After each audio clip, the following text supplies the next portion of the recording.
Gəlib düşür, gəlmək istəyir. Bir fırladır onu. Gələcək.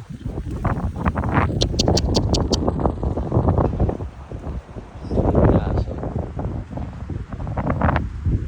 Bunu burada dağıdır ya burada yəni. Sağ gözü də tutulmalar var ha, istəyənsə xəbər eləsin. Bilməm biz ona.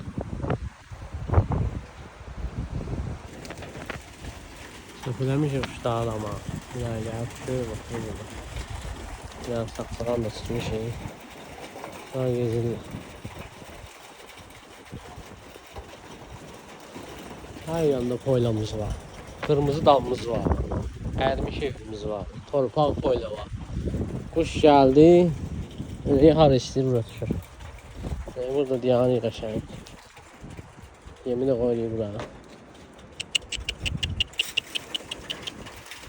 Tamam burada benliği.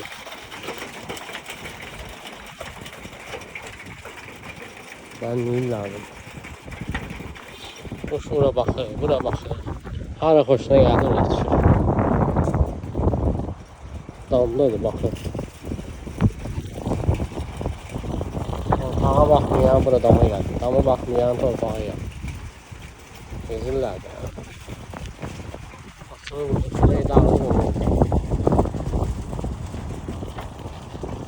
Yani şu koyu bakmışım internete. Bilim var. Saklanan tutuldu. Tutulmalar var. Ünvan zona. 5 manattan da var. Bak Qaragöylər 5 manat. Bak Qaragöylər hazır 5 manata Qaragöylər. Bunu istəyir gəlsin. 5 tane var 5 manatdan.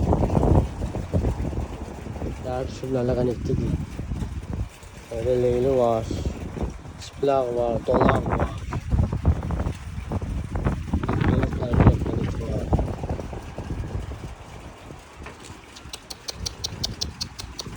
Ünvan zona.